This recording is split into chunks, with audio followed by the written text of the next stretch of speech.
12 hours in the air, two more dragging my suitcase across cracked pavement, and when the door finally swung open, it wasn't her. A stranger stared at me, a woman with wary eyes and paint on her hands. "I live here," she said flatly. "I don't know your mom." My throat went dry. I dialed the number I knew by heart. "Mom," I whispered, "did you move?" She didn't hesitate. "No, I didn't move. I'm at home, waiting for you." The line went silent. My chest went cold. Because I was standing in front of that house. It wasn't always this way. When my father left, my mother clung to me like I was her last lifeline. "You're all I have," she would say. I believed her. I stayed. Through college, through jobs overseas, through every late-night phone call when she cried about being alone. I sent money, paid her bills, bought her that house, the one she swore would be ours forever. She said it gave her security, gave us roots. And I was proud to finally give her something after all her sacrifices. But roots can rot. I should have noticed the signs. The new phone she never explained. The vague answers when I asked about the house repairs.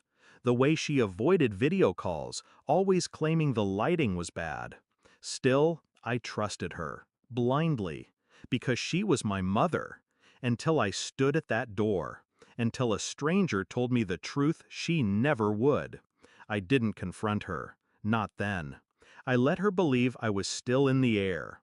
"Delay at the airport," I lied. She sighed, disappointed. "I'll keep dinner warm." Dinner? In a home that wasn't hers? That was the moment I stopped being her child and started being her reckoning. The truth came quickly once I dug. The house? Sold 6 months ago. Quietly. Papers forged with my name scrawled across the dotted line.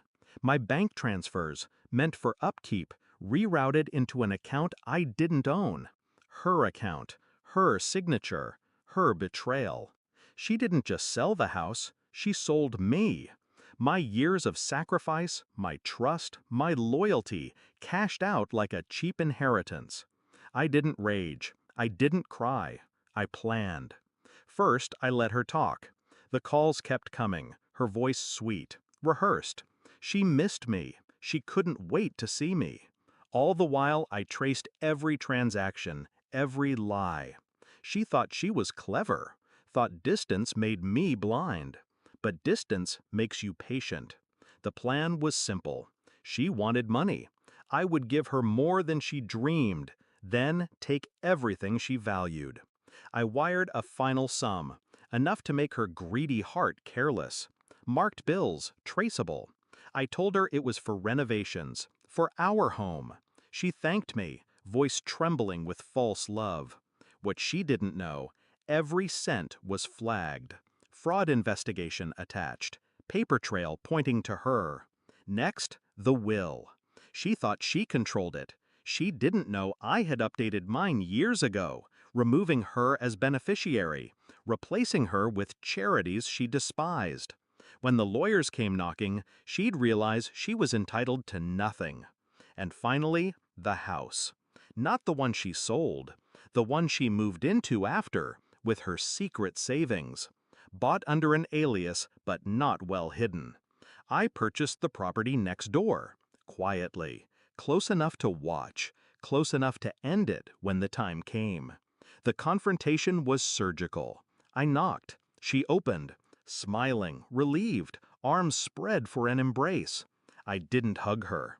I stepped inside, eyes sweeping the unfamiliar walls. "Nice place," I said. Her smile faltered. "You found me?" "Yes," I said softly, "and so will they." On cue, the knock came. 2 officers, a warrant in hand, fraud, forgery, theft.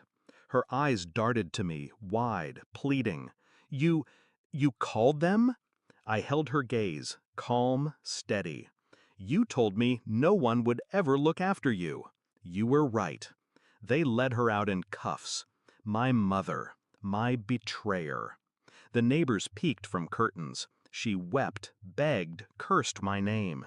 I didn't flinch, because this wasn't anger anymore. This was balance. Do I regret it? No.